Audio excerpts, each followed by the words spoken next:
푹푹 찌는 듯한 더위가 도시 전체를 용광로처럼 달구던 어느 오후였다. 서울의 하늘은 한 점 구름 없이 찡했고 태양은 아스팔트 위로 아지랑이가 피어오를 만큼 뜨거운 빛을 가차없이 내리쬐고 있었다. 쉴 새 없이 오가는 차량들이 내뿜는 매캐한 배기가스와 아스팔트에서 올라오는 지열이 뒤섞여 숨이 턱 막히는 공기를 만들어냈다. 하지만 이 혼란스러운 도시의 한복판에서 서윤이는 자신만의 평온을 지키며 작은 흰색 스쿠터를 몰고 있었다. 그녀의 스쿠터는 소박했지만 언제나 깔끔하게 관리되어 있었다. 복잡한 도심의 교통 흐름 속에서도 그녀의 운전은 침착했다. 눈부신 햇살 때문에 가끔 눈을 찡그리기도 했지만 그녀의 얼굴에는 온화한 기운이 감돌았다. 다른 이들에게는 고문과도 같은 더위였지만 윤희에게는 매일의 가르침을 마치고 집으로 돌아가는 이 길이 감사함으로 다가왔다. 그녀는 방금 전 도심 한쪽의 작은 주민센터를 떠나온 참이었다. 그곳에서 그녀는 매일 오후 아이들에게 서예를 가르쳤다. 옅은 베이지색의 긴 리넨 원피스는 바람에 가볍게 흩날렸고 단정하게 묶은 머리는 그녀의 차분한 성품을 보여주었다. 이마에 땀방울이 송골송골 맺히는 것쯤은 그녀에게 아무런 문제가 되지 않았다. 아이들을 가르치는 일은 미룰 수 없는 소중한 봉사이자 수행이었기 때문이다. 아이들의 낭낭한 목소리와 붓을 잡고 집중하던 초롱초롱한 눈망울이 아직도 귓가에 그리고 눈앞에 선했다. 그 아이들이 서툴게 내려간 글자들이 그녀에게는 지친 하루를 보상해주는 활력소였다. 그녀는 어서 집에 도착해 기도를 올리고 잠시 휴식을 취한 뒤 저녁 일과를 시작하고 싶다는 생각뿐이었다. 꽉 막힌 도로와 사방에서 울려대는 경적 소리도 그녀의 평온한 마음을 흔들지 못했다. 흰색 스쿠터는 적당한 속도를 유지하며 부드럽게 나아갔다. 그녀는 이따금 저울을 살피며 안전을 확인했다. 비록 작고 낡은 스쿠터였지만 어디든 그녀를 데려다주는 충실한 친구였다. 그녀의 입가에는 옅은 미소가 번져 있었다. 길이 편안해서가 아니라 가르침이라는 의무를 다했다는 충만감 때문이었다. 맑은 마음은 지친 육체에도 불구하고 그녀의 얼굴을 늘 빛나게 했다. 그 온화한 눈빛 뒤에는 선한 마음으로 걷는 길은 언제나 보호받을 것이라는 깊은 믿음이 자리하고 있었다. 하지만 그 누구도 알지 못했다. 그날 오후의 귀갓길이 결코 평범한 여정이 아니라는 것을. 숨막히는 더위와 시끄러운 차량 소음, 그리고 끝없이 이어진 도로가 실은 그녀를 기다리는 거대한 시련의 배경이 될 줄은. 흰색 스쿠터는 평화롭게 달리고 있었다. 그러나 운명은 윤희의 하루를 송두리째 바꿔놓을 사건을 이미 준비해두고 있었다. 그녀는 아직 깨닫지 못했다. 불과 몇 미터 앞에서 그녀의 평온을 산산조각 낼 두 개의 어두운 그림자가 길 한가운데서 그녀를 기다리고 있다는 사실을. 그것은 그녀의 몸에 상처를 입힐 뿐만 아니라 그녀의 이름을 상상조차 할 수 없었던 거대하고 어두운 음모의 소용돌이 속으로 끌고 갈 운명적인 만남이었다. 조용히 스쿠터를 몰던 윤희는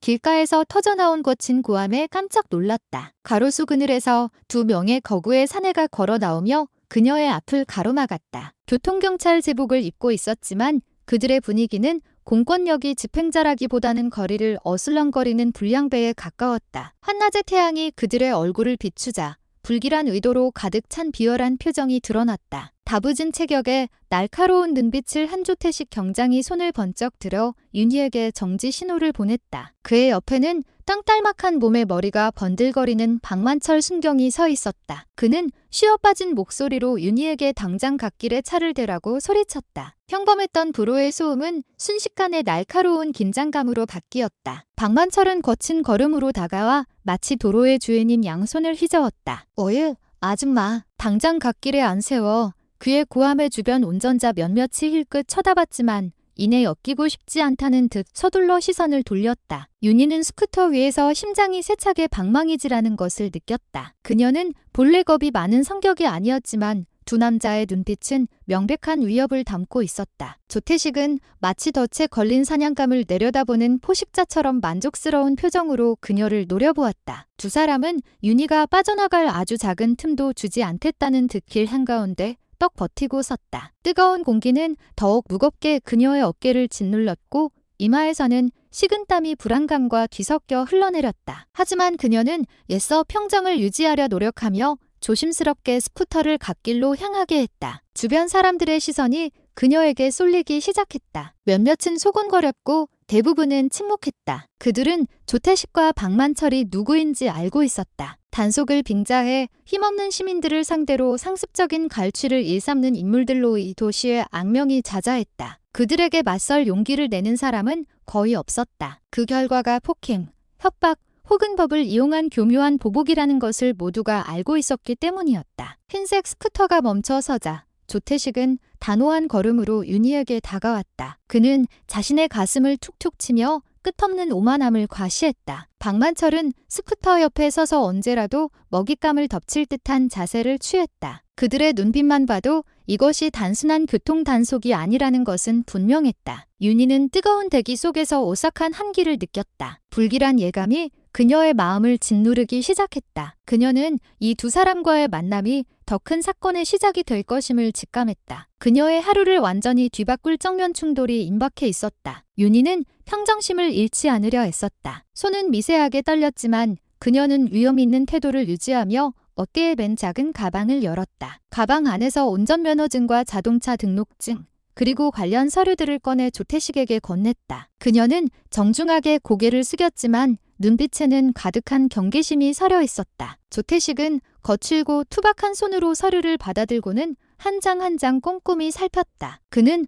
마치 중대한 결함이라도 찾아낸 것처럼 눈을 가늘게 뜨고 미간을 찌푸렸다. 하지만 윤희의 서류는 흠잡을 데 없이 완벽했다. 모든 것이 합법적이었고 문제 삼을 만한 구석은 전혀 없었다. 잠시 후 조태식은 서류를 거칠게 탁 덮고는 스쿠터 옆에 서 있는 박만철을 힐끗 쳐다봤다. 그의 입가에 옅은 미소가 떠올랐다. 그것은 친절함이 아닌 기만과 술수로 가득 찬 만족의 미소였다. 서류는 완벽하군. 그는 마치 윤희를 함정에 빠뜨릴 기회를 놓친 것이 아쉽다는 듯 굵은 목소리로 중얼거렸다. 박만철은 그저 음흉하게 웃을 뿐이었다. 그의 누런 이빨이 드러나며 동료의 속셈을 이미 다 안다는 표정을 지었다. 그들은 진실이 아닌 사적인 이익을 위해 타인의 고통을 이용하는 썩어 빠진 한 쌍이었다. 윤희는 용기를 내어 조태식을 똑바로 쳐다보았다. 그녀는 스스로에게 아무런 잘못이 없다고 확신했다. 요구하는 모든 것을 빠짐없이 제시하며 절차에 따랐다. 그러나 조태식의 표정은 그녀의 마음을 더욱 불안하게 만들었다. 그 교활한 미소는 문제가 해결되었다는 신호가 아니라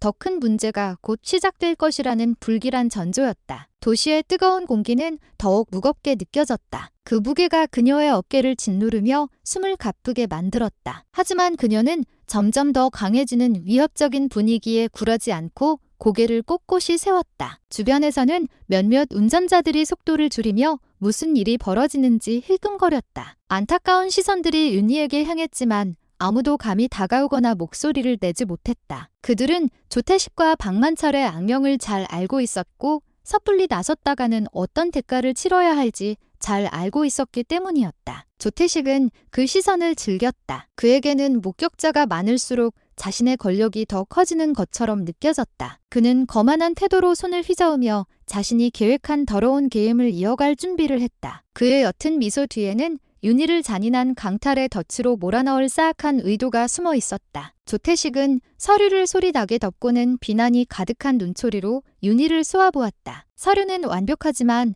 그걸로 그냥 넘어갈 수 있을 거라고 생각하지 마. 그는 차갑게 말했다. 그러고는 윤희가 도로에서 과속을 했다고 몰아세웠다. 마치 그녀의 작은 흰색 스쿠터가 경주용 오토바이처럼 질주했다는 듯이. 그것은 명백히 날조된 주장이었다. 조금 전 상황을 본 사람이라면 누구나 윤희가 평범한 속도로 달렸다는 것을 알 수 있었다. 하지만 조태식은 마치 자신의 말이 거스를 수 없는 법인 양 확신에 차서 말했다. 검은 선글라스 너머로 비치는 그의 냉소적인 미소는 처음부터 숨겨왔던 악의를 드러냈다. 박만철은 즉시 동료의 말을 거친 고함으로 거들었다. 그의 목소리는 도로의 소음을 뚫고 주변을 울렸고 지나가던 몇몇 운전자들을 놀라게 했다. 당장 스쿠터에서 내려 그의 고함의 분위기는 더욱 험악해졌다. 그의 거대한 덩치와 천둥 같은 목소리는 마치 그가 도로의 지배자인 듯한 인상을 주었다. 하지만 그가 단지 윤희를 압박할 구실을 찾고 있다는 것은 명백했다. 박만철은 가까이 다가와 분노에 찬 눈으로 그녀를 날카롭게 쏘아보았다. 마치 윤희가 용서받을 수 없는 큰 위반이라도 저지른 것처럼. 윤희는 잠시 고개를 숙여 깊은 숨을 내쉬고는 무거운 마음으로 그의 지시에 따랐다. 이런 부류의 사람들과 논쟁해봐야 소용없다는 것을 그녀는 잘 알고 있었다. 그녀는 스쿠터를 완전히 멈추고 옆 스탠드를 내린 뒤 스쿠터에서 내렸다. 자결하는 태양이 곧바로 그녀를 덮쳤고 피부가 타는 듯한 통증을 느꼈다. 이마에서 땀이 흘렀지만 그녀는 애써 침착한 표정을 유지했다. 그녀는 조태식과 박만철 앞에 섰다. 가녀린 몸이었지만 꼿꼿했다. 명백한 불편함과 점점 더 현실로 다가오는 위협을 견디고 있었다. 박만철은 굶주린 늑대가 먹잇감을 살피듯 윤희의 흰색 스쿠터 주위를 어슬렁거렸다. 조태식은 팔짱을 낀 채 서서 다음 수를 가늠하듯 윤희를 위아래로 훑어보았다. 그 상황은 주변 공기를 순식간에 얼어붙게 만들었다. 지나가는 사람들은 재빨리 곁눈질하고는 서둘러 자리를 뜰 뿐 아무도 감히 멈춰 서지 못했다. 윤희는 뜨거운 태양 아래 서 있었다. 그녀의 베이지색 원피스는 햇빛을 받아 반짝였고 두 남자의 거친 태도와 극명한 대조를 이루었다. 그녀는 마음속으로 이 모든 비난이 그들이 곧 벌일 추악한 계임의 사망일 뿐이라는 것을 온전히 깨닫고 있었다. 박만철은 망설임 없이 윤희가 스쿠터 키를 쥐고 있는 손을 낚아챘다. 그는 거칠게 키를 빼앗아 마치 자기 것인 양 꽉 움켜쥐었다. 그의 둥글고 번들거리는 머리가 햇빛을 반사하며 그의 험악한 인상을 더욱 부각시켰다. 한편 조태식은 앞으로 나서며 거만하게 가슴을 툭툭 쳤다. 자신이 이 거리의 지배자임을 과시하는 듯했다. 그의 표정에는 마치 힘없는 작은 새를 덫에 가두는 데 성공한 듯한 승리감이 가득했다. 윤희처럼 마음이 여린 젊은 여성은 저항 없이 착취할 수 있는 손쉬운 표적일 뿐이었다. 조태식은 몸을 숙여 윤희에게 얼굴을 가까이 댔다. 그리고 오만함이 가득한 어조로 그의 요구를 내뱉었다. 스쿠터 돌려받고 싶으면 지금 당장 100만 원 준비해. 그 말은 명백하게 흘러나왔다. 이것이 노골적인 강탈 행위라는 데에는 의심의 여지가 없었다. 스쿠터 옆에 서 있던 박만철은 거친 웃음으로 맞장구를 쳤다. 마치 그 돈이 절대적인 가격임을 강조하는 듯했다. 그 액수는 터무니없었다. 법으로 정해준 어떤 위반 과태료보다도 훨씬 큰 금액이었다. 하지만 조태식과 박만철에게 법규란 단지 도구일 뿐이었고 두 사람은 이 대낮이 더러운 이익을 챙기기에 완벽한 시간이라고 확신했다. 윤희는 씁쓸한 표정으로 그들을 바라보았다. 그녀의 입술은 두려움 때문이 아니라 치솟는 분노를 억누르느라 떨리고 있었다. 그녀는 그 요구가 비상식적이고 상식을 훨씬 벗어난 것임을 알고 있었다. 하지만 그녀 앞에는 만약 거절한다면 폭력을 서슴지 않을 것이 분명한 거구에 험상궂은 두 남자가 서 있었다. 주변에서 멈춰 서서 구경하던 몇몇 시민들은 그저 바라볼 뿐이었다. 누군가는 멀리서 스마트폰으로 몰래 촬영하고 있었지만 감히 나서서 도와주는 사람은 한 명도 없었다. 모두가 알고 있었다. 누구든 끼어들려 하면 그 두 남자의 철권의 다음 희생자가 될 수 있다는 것을. 박만철은 스쿠터 키를 공중으로 치켜들고는 마치 조롱하듯 흔들어 보였다. 조태식은 만족스러운 미소를 지었다. 그의 눈에는 윤희에게 다른 선택지가 없다는 확신이 서려 있었다. 하지만 바로 그 순간 윤희의 마음속에서는 저항의 불씨가 타오르기 시작했다. 그녀는 지금 굴복한다면 오늘이 더 긴 억압의 시작에 불과할 것이라는 것을 깨달았다. 그녀는 숨을 고르며 뜨거운 햇살 아래 꼿꼿이 서서 두 남자를 두려움 없이 마주 보았다. 조태식과 박만철의 행동은 주변 시민들을 침묵하게 만들었을지 모르지만 윤희에게는 이것이 침묵할 것인가 아니면 맞서 싸울 것인가를 결정해야 하는 순간이었다. 윤희는 깊게 숨을 들이마시며 점점 더 빨라지는 심장 박동을 진정시키려 애썼다. 하지만 이번만큼은 침묵할 수 없었다. 그녀는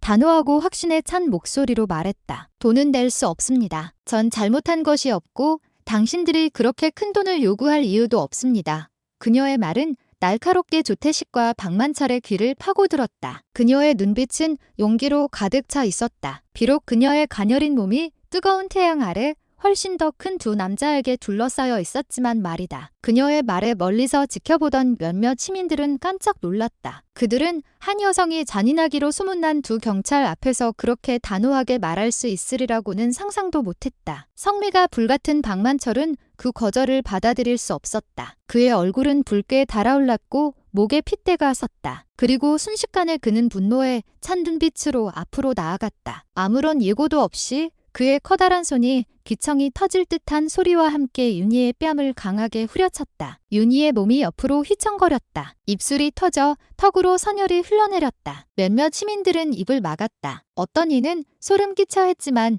그 야만적인 행동을 막으려는 사람은 아무도 없었다. 박만철에게 그 따귀는 누가 이 거리의 주인인지를 보여주는 방식이었다. 조태식은 동료가 분노를 표출하는 것을 보고 오히려 만족스러운 웃음을 터뜨렸다. 그는 거기서 멈추지 않았다. 그는 큰 걸음으로 다가가 윤희의 연약한 몸을 거대한 한 손으로 번쩍 들어 올렸다. 마치 윤희가 사람이 아니라 마음대로 가지고 놀 수 있는 인형인 것처럼. 그의 얼굴에는 맹소적인 미소가 걸려 있었고 타인의 고통을 얼마나 즐기는지를 여실히 보여주었다. 침묵하는 시민들 앞에서 조태식은 윤희의 몸을 더 높이 치켜들고는 살짝 몸을 돌렸다. 그 장면은 지켜보는 이들에게 더욱 굴욕적이고 고통스러웠다. 윤희는 풀려나려 약하게 몸부림쳤지만 그녀의 힘은 조태식의 완력에 비할 바가 못되었다. 입술에서는 계속 피가 흘렀다. 시야는 약간 흐려졌지만 그녀의 눈빛은 꺼지지 않았다. 온몸을 덮치는 고통 속에서도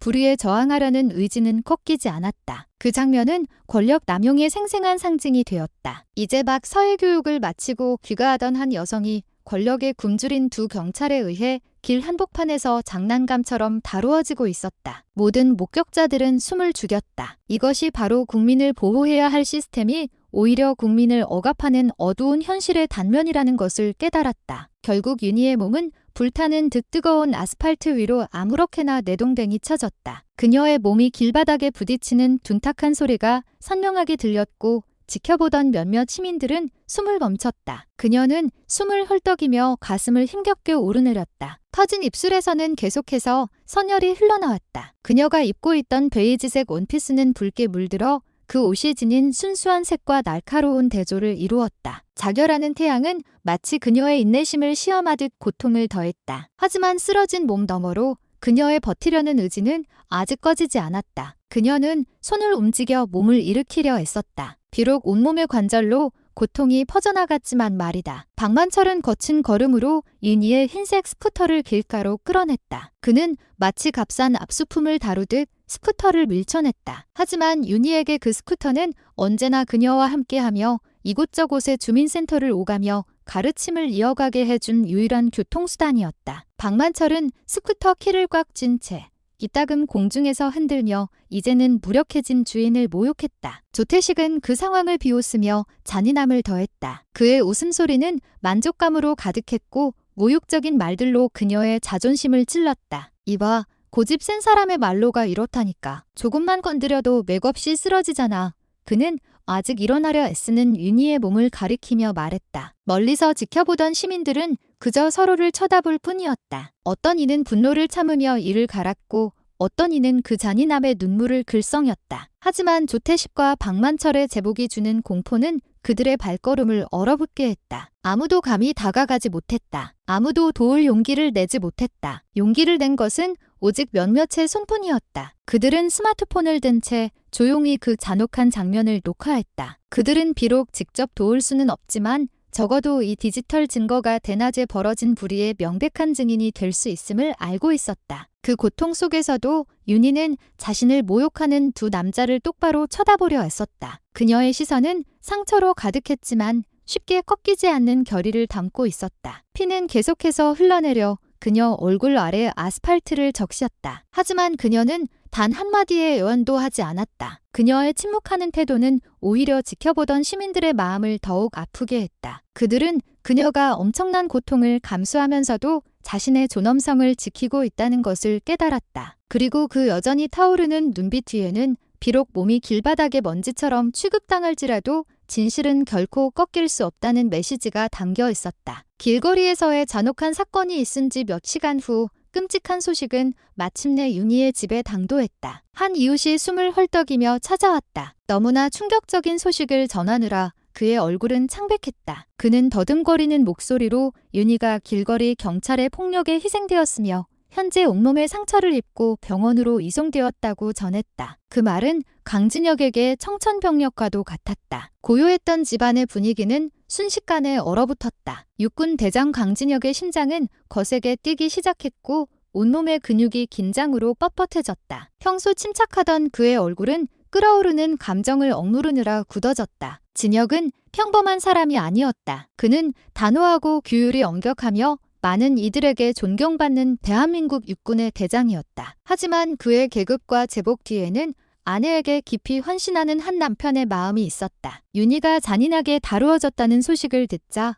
그의 피가 들끓었다. 그는 진행 중이던 모든 군무를 즉시 중단했다. 그 어떤 임무도 지금 그에게는 중요하지 않았다. 그의 발걸음은 길고 단호했다. 감정적인 무게가 가슴을 짓누르고 있었지만 그의 몸은 굳건했다. 그의 얼굴에는 진실을 찾고 책임을 묻고 사랑하는 사람을 지키려는 한 군인의 결의가 뚜렷이 새겨져 있었다. 병원 입구에 도착한 진혁은 주위 사람들을 오싹하게 만드는 날카로운 눈빛으로 빠르게 걸었다. 그가 뿜어내는 강렬한 외압감에 간호사들과 환자들은 길을 비켜섰다. 복도 바닥을 울리는 그의 검은 군화 소리는 그 어떤 것도 그의 발걸음을 막을 수 없다는 것을 보여주는 듯했다. 그의 얼굴은 굳어 있었고 턱은 단단했으며 눈은 언제라도 터져 나올 듯한 분노로 날카롭게 빛났다. 진혁에게 병원은 단순히 아내의 상태를 확인하는 장소가 아니었다. 그것은 그의 가족에게 닥친 불의에 맞서는 긴 싸움의 시작점이었다. 그는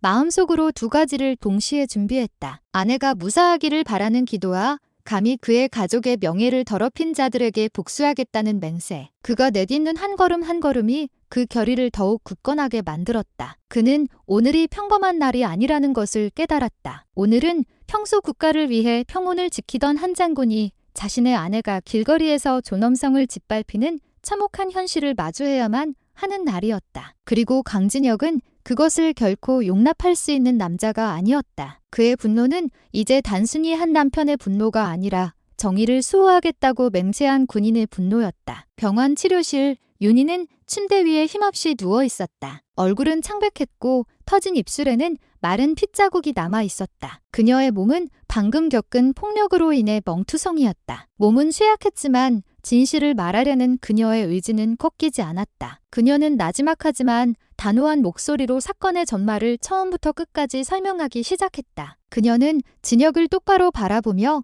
자신이 하는 모든 말이 남편의 마음에 깊이 새겨지기를 바라는 듯했다. 치료실은 조용했고 들리는 것은 링거액이 떨어지는 소리와 윤희의 힘겨운 숨소리뿐이었다. 진혁은 침대 옆 의자에 앉아 몸을 앞으로 기울인 채 눈도 깜빡이지 않고 모든 세부 사항을 경청했다. 그의 두 손은 무릎 위에서 핏줄이 드러날 정도로 세게 움켜쥐어져 있었다. 윤희의 입에서 나오는 모든 단어는 그의 가슴을 찌르는 칼날 같았다. 서해를 가르치고 귀가하던 그의 아내가 어떻게 대중 앞에서 그토록 모욕적으로 다루어질 수 있었을까? 그가 느끼는 고통은 단지 윤희가 다쳤기 때문만이 아니었다. 길거리 불량배 같은 경찰의 더러운 손에 의해 그의 가족의 자존심이 짓밟혔기 때문이었다. 윤희는 조태식이 어떻게 과속을 했다고 몰아세웠는지, 박만철이 어떻게 소리를 지르며 그녀를 내리게 했는지, 그리고 마침내 두 사람이 터무니없는 액수의 돈을 요구했는지를 설명했다. 그녀는 또한 박만철이 무자비하게 그녀의 뺨을 때렸던 순간과 조태식이 그녀의 몸을 높이 들어 올린 뒤 뜨거운 아스팔트 위로 내동댕이 쳤던 순간을 이야기했다. 그녀의 목소리는 떨렸고 이따금 몸의 통증을 참아야 했지만 그녀는 이야기를 명확하게 이어가려 애썼다. 눈가에 눈물이 흘렀지만 그것은 두려움 때문이 아니라 그 야만적인 처사를 다시 떠올려야 하는 고통 때문이었다. 진혁은 천천히 고개를 들어 상처투성이인 아내의 얼굴을 응시했다. 그의 마음속에서는 기름을 부은 듯 분노가 타올랐다. 그는 이 일이 결코 이대로 끝나서는 안 된다고 스스로에게 맹세했다. 한 남편이자 장군의 맹세였다. 감히 그의 가족의 명예를 건드린 자는 누구든 더 큰 대가를 치를 준비를 해야 할 것이다. 그는 조용히 몸을 숙여 아내의 손에 얼굴을 가까이 대고는 나지막이 속삭였다. 가만히 있지 않겠소. 그들은 이 모든 것에 대한 대가를 치르게 될 거요. 그의 눈빛이 변했다. 더 이상 단순한 남편의 눈빛이 아니었다. 정의를 위해 전쟁터로 나갈 준비가 된 군인의 눈빛이었다. 진혁은 빠른 걸음으로 병원을 나섰다. 그의 몸은 여전히 들끓는 분노로 가득 차 있었다. 한낮의 뜨거운 열기나 번잡한 도시의 거리는 더 이상 그의 관심사가 아니었다. 그에게는 단 하나의 목적지, 경찰서만이 있었다. 그의 아내에게 상처를 입힌 두 쓰레기들이 있어야 할 곳. 그는 오토바이의 속도를 높였다. 그의 얼굴은 굳어 있었고 턱은 단단했다. 그의 시선은 정면을 향했다. 그가 낭비하는 매 순간이 윤희의 상처에 대한 추가적인 모욕처럼 느껴졌다. 그는 마음속으로 거대한 정면 충돌을 이미 각오하고 있었다. 경찰서에 도착한 진혁은 단호한 동작으로 내렸다. 그의 검은 군화가 경찰서 마당의 타일 바닥을 강하게 울렸고 주변에 있던 몇몇 사람들이 돌아보았다. 그는 안내를 기다리지 않고 곧장 안으로 들어갔다. 그의 굳건한 체격과 육군 대장으로서의 위엄은 그를 보는 모든 이들을 저절로 고개 숙이게 만들었다. 그는 날카로운 눈빛으로 조태식과 박만철을 찾았다. 그의 눈은 분노로 가득 차 방 안의 모든 구석을 훑었지만 결과는 허무했다. 그가 마주하고 싶었던 두 이름은 그곳에 없었다. 그들의 부재는 오히려 진혁의 분노를 더욱 증폭시켰다. 그의 관자놀이에 핏줄이 섰고 숨은 거칠어졌으며 주먹은 더욱 단단해졌다. 방금 전 힘없는 시민에게 폭력을 행사한 두 경찰이 어떻게 자신들의 본거지에서 이토록 쉽게 자취를 감출 수 있단 말인가? 그 의문이 그의 머릿속을 맴돌며 무언가 의도적으로 은폐되고 있다는 의심을 키웠다. 평소라면 분주했을 경찰서 내부는 갑자기 조용해졌다. 방 안에 있던 경찰들은 각자 서류에 몰두하는 척하며 고개를 숙였다. 마치 분노로 가득 찬 거대한 인물의 등장을 외면하고 싶은 듯했다. 아무도 감히 그에게 말을 걸거나 막으려고 시도조차 하지 못했다. 진혁의 기운은 너무나 강렬했다. 그의 눈은 불꽃처럼 타올랐다. 그의 유형은 타의 추종을 불허했다. 국민의 보호처가 되어야 할 경찰서가 정의를 요구하는 한 육군 대장의 등장으로 인해 오히려 공포의 소굴처럼 느껴졌다. 그곳 경찰들의 침묵은 그들 역시 무언가 잘못되었다는 것을 알고 있다는 명백한 증거였다. 진혁은 그 방 한가운데 굳건히 서 있었다. 그의 가슴은 분노로 오르내렸고 그는 조용히 맹세했다. 설령 이 시스템 전체가 그들을 숨기려 해도 그는 반드시 조태식과 박만철을 찾아낼 것이라고. 얼어붙을 듯한 경찰서의 긴장감 속에서 위험 있는 한 남자의 발걸음 소리가 가까워졌다. 그는 이 도시의 경찰서장인 김정수였다. 그의 머리카락은 관자놀이 주변으로 희끗희끗했지만 얼굴에는 여전히 고위 간부의 날카로운 눈빛이 서려 있었다. 그는 옅은 미소를 지으며 방 한가운데 굳건히 서 있는 진혁에게 다가갔다. 그의 목소리는 이미 얼어붙은 분위기를 녹이려는 듯 차분했다. 강 장군님, 사모님 소식 들었습니다. 저희도 이번 일에 대해 매우 유감스럽게 생각합니다. 병원비는 저희가 전액 책임질 테니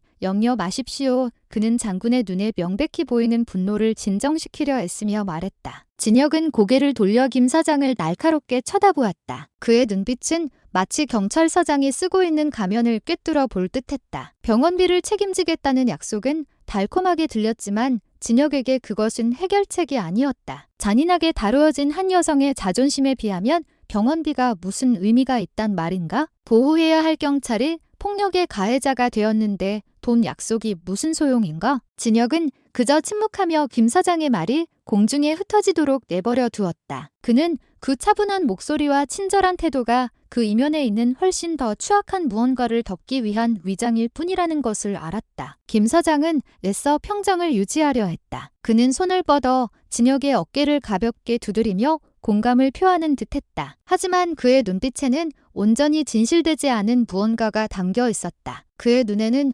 밝혀져서는 안 될 비밀을 감춘 듯한 기묘한 빛이 스쳤다. 그는 해결을 약속했다. 책임을 이야기했다. 하지만 단 한 번도 조태식과 박만철의 이름을 언급하지 않았다. 그들을 데려올 의도도 가해자가 처벌받을 것이라는 보장도 없었다. 오직 눈앞의 폭풍을 잠재우기 위한 공허한 약속뿐이었다. 진혁은 길게 숨을 내쉬고는 차갑게 고개를 끄덕였다. 그는 그 자리에서 논쟁하고 싶지 않았다. 그것은 그가 받아들여서가 아니라 진실을 숨기는 데 능숙한 입에서 정의를 요구하는 것이 무의미하다는 것을 알았기 때문이었다. 그는 단호한 걸음으로 돌아서서 그 방을 나섰다. 경찰서의 분위기는 여전히 긴장으로 가득했다. 경찰들은 여전히 고개를 숙이고 있었고 김 서장은 의미를 알 수 없는 희미한 미소를 띤 채 제자리에 서 있었다. 진혁에게 그 약속은 바람에 날리는 재에 불과했다. 그가 원하는 것은 배상이 아니라 책임이었다. 아내의 존엄성을 짓밟은 두 잔인한 자들의 명백한 책임. 그리고 그는 정의로 가는 길이 이제 막 시작되었음을 알고 있었다. 진혁이 차가운 얼굴로 경찰서 문을 막 나서려던 순간이었다. 갑자기 등 뒤에서 잔혹한 공격이 그를 덮쳤다. 조태식이 뒤쪽에서 쏜살같이 나타나 그의 등을 향해 강력한 발차기를 날렸다. 그 충격에 진혁의 몸이 휘청거리며 경찰서 마당의 거친 바닥으로 쓰러졌다. 뼈와 아스팔트가 부딪히는 둔탁한 소리가 선명하게 들릴 정도로 충격은 강력했다. 경찰서 마당은 순식간에 소란스러워졌다. 밖에 있던 몇몇 시민들은 충격에 입을 막았다. 그들은 대한민국 육군 대장이 두 경찰에게 그토록 잔인하게 다루어질 수 있다는 사실을 믿을 수 없었다. 진혁이 몸을 일으킬 틈도 없이 박만철이 이미 커다란 손으로 재빠르게 움직였다. 그는 진혁의 옷깃을 움켜쥐고 마치 무력한 짐승을 끌고 가듯 그를 거칠게 경찰서 밖으로 끌어냈다. 수많은 눈이 지켜보는 가운데 진혁의 몸은 질질 끌려갔고 그의 검은 티셔츠에 묻은 길거리 먼지는 그가 당하는 모욕을 더했다. 박만철은 자신이 가하는 고통의 매 순간을 즐기듯 냉소적인 미소를 지었다. 그의 옆에서 걷던 조태식은 거친 욕설로 공포 분위기를 더하며 감히 저항하는 자는 누구든 같은 꼴을 당할 것이라고 경고했다. 경찰서 밖에 다다르자 두 사람은 무자비하게 폭력을 퍼부었다. 주먹과 발길질이 쉴 새 없이 진혁의 몸에 쏟아졌다. 조태식의 주먹이 그의 얼굴을 강타했고 박만철의 발길질이 그의 복부를 걷어찼다. 진혁의 몸은 좌우로 휘청거렸다. 지켜보던 시민들은 그저 숨을 죽일 뿐이었다. 몇몇은 스마트폰으로 녹화를 시작했지만 아무도 감히 다가서지 못했다. 구타 소리와 두 남자의 거친 고함이 뒤섞여 끔찍한 광경을 연출했다. 대한민국 육군의 고위 장교가 법의 동반자가 되어야 할 경찰에 의해 대중 앞에서 철저히 짓밟히고 있었다. 박만철은 큰 소리로 경고했다. 감히 우리한테 까부는 놈은 누구든 이 꼴 나는 거야. 장군 하랩이라도 우리가 마음만 먹으면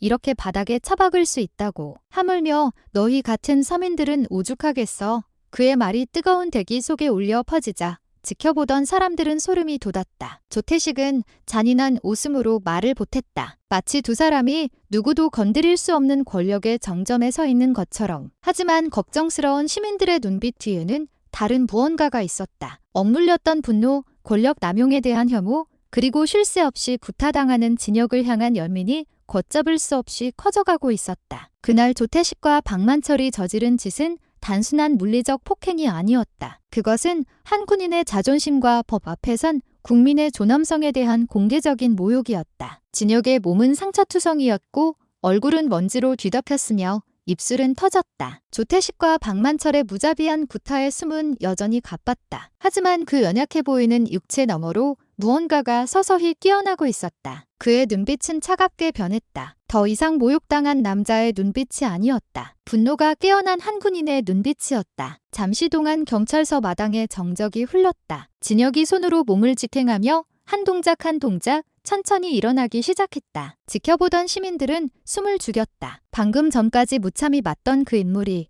이제는 완전히 다른 위험을 풍기며 굳건히 일어서는 모습을 목격하고 있었다. 그가 완전히 일어섰을 때 진혁의 몸은 우뚝 솟아 있었다. 관자놀이에서 피가 흘러내렸지만 그의 근육은 팽팽하게 긴장되어 있었다. 그의 눈에서 뿜어져 나오는 섬광은 조태식과 박만철을 순간적으로 얼어붙게 만들었다. 지금까지 억눌려 있던 대한민국 육군 대장의 기운이 마침내 폭발하며 두 경찰의 오만한 용기를 짓눌렀다. 단 한마디 말도 없이 진혁은 빠르게 움직였다. 그의 움직임은 피할 수 없는 번갯불 같았다. 그의 오른 주먹이 조태식의 얼굴을 강하게 후려쳤다. 그 충격음이 울려 퍼지자 몇몇 사람들이 작게 비명을 질렀다. 그렇게 거만하던 조태식은 이제 피투성이가 된 채 땅바닥에 쓰러져 있었다. 그의 눈은 초점을 잃고 무력하게 맴돌았다. 동료가 쓰러지는 것을 본 박만철은 순간적으로 놀라 반쯤 뒤로 물러섰다. 하지만 그 공포는 잠시뿐이었다. 진혁이 이미 분노로 가득 찬 무거운 발걸음으로 그에게 다가오고 있었기 때문이다. 박만철은 버텨보려 했지만 그의 힘은 상대가 되지 못했다. 진혁이 두 손으로 그를 밀어붙였다. 단 한 번의 밀침에 박만철의 거대한 몸은 경찰서의 쇠 울타리 쪽으로 날아가 처박혔다. 그의 몸이 울타리에 부딪히며 일부 철제 기둥이 휘어지고 부서지는 굉음이 들렸다. 박만철은 고통스러운 신음을 내뱉으며 쓰러졌다. 그는 자신의 몸이 그렇게 순식간에 제압당했다는 사실을 믿을 수 없었다. 이 광경을 지켜보던 시민들은 완전히 경악했다. 그들은 진혁이 혼자서 그토록 빠르고 잔혹하게 상황을 뒤집을 것이라고는 상상도 못했다. 방금 전까지 철저히 짓밟히던 그가 이제는 조태식과 박만철을 무력하게 쓰러뜨렸다. 시민들의 조심스러운 속삭임은 작은 환호성으로 바뀌었다. 몇몇은 지지의 표시로 손을 치켜들기까지 했다. 그 순간은 단지 한 남자가 자신을 방어한 것이 아니었다. 그것은 오랫동안 그들을 억압해온 권력 남용에 대한 민중의 저항의 상징이었다. 상처투성이의 몸으로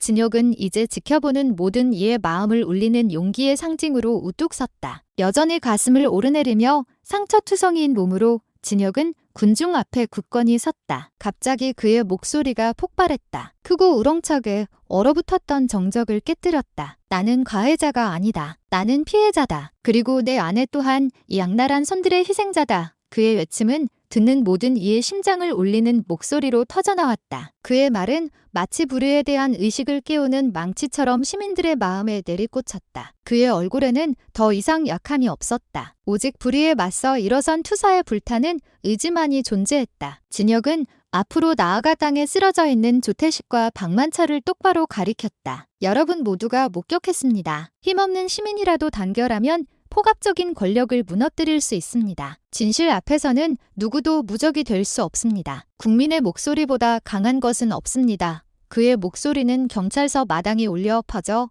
오랫동안 사회를 짓눌러왔던 공포의 벽을 뚫었다. 그저 침묵하던 시민들은 이제 환호하기 시작했다. 그들의 지지하는 목소리가 터져나왔다. 어떤 이는 박수를 쳤고 어떤 이는 용기를 내어 큰 소리로 외쳤다. 그렇게 위풍당당하던 조태식과 박만철은 이제 공허한 그림자에 불과했다. 그들의 거대한 몸은 무력하게 널브러져 있었고 얼굴은 피멍으로 얼룩졌으며 눈빛은 공포에 질려 있었다. 그 대조는 너무나 명백했다. 오랫동안 두려움의 대상이었던 두 경찰이 이제 그들이 억압했던 국민 앞에서 모욕당하고 있었다. 그 순간은 저항의 전환점이 되었다. 마치 폭정은 받아들여야 할 운명이 아니라 맞서 싸울 수 있는 적이라는 것을 많은 이들의 눈을 뜨게 한 듯했다. 진혁은 온몸의 상처에도 불구하고 한 사람의 용기가 많은 사람의 용기를 불태울 수 있다는 살아있는 증거로 서 있었다. 경찰서 마당의 분위기는 극적으로 변했다. 숨막히는 긴장감에서 불타는 열정으로 시민들의 환호는 더욱 커져